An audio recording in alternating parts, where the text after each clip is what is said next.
வெளியே வைக்கப்பட வச்ச காமெடியன். கீர்த்தி சுரேஷ் நடிச்ச ரிமோ படத்துல காமெடியனா நடிச்ச சதீஷ், விஜயோட கீர்த்தி சுரேஷ் நடிச்சிட்டு வர பைரவா படத்துலயும் நடிக்கிறாரு. அவங்க 2 பேரும் ஃப்ரெண்ட்ஸா பழகி வந்துட்டு இருக்காங்க. இந்த நிலையில கீர்த்தி சுரேஷ் சதீஷ் மாலை அணிஞ்சபடி பைரவா படத்தோட பூஜையில நின்னப்போ எடுத்த போட்டோஸ் எல்லாம் வச்சு அவங்க 2 பேருக்கும் திருமணம் ஆயிடுச்சு அப்படின்னு வேகமா ஒரு கிசு பரவிட்டு இருந்துச்சு. அதுக்கப்புறம் அதுக்கு மறுப்பும் தெரிவிச்சிருந்தாங்க. கீர்த்தி சுரேஷ் தரப்பினர்ல இருந்து அவரு பெருசா எடுத்துக்கல. காமெடியனோட கிசு செய்தி வெளியானா அதை காமெடியாவே எடுத்துக்கிட்டாங்க. அது மட்டும் இல்லாம இந்த விஷயத்த விடுறதா இல்ல சதீஷ். ரெமோ படத்தோட நன்றி விழாவிலையும் அந்த கிசு விஷயத்த மறுபடியும் கிளறிட்டாரு.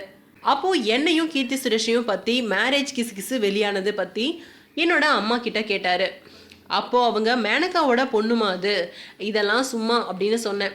அதை கேட்டு சந்தோஷப்பட்ட அவங்களோட முகம் ரொம்ப சோகமா மாறுச்சு.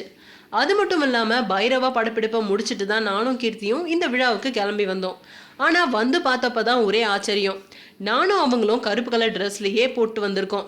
அந்த அளவுக்கு எங்களுக்குள்ள ஏதோ ஒரு வகையில் ஒரு கெமிஸ்ட்ரி இருந்துட்டு தான் இருக்கு அப்படின்னு சொல்லி மேடையில் உட்காந்துட்டு இருந்த கீர்த்தி சுரேஷை கொஞ்சம் நெளிய வச்சிருந்தாரு சதீஷ்.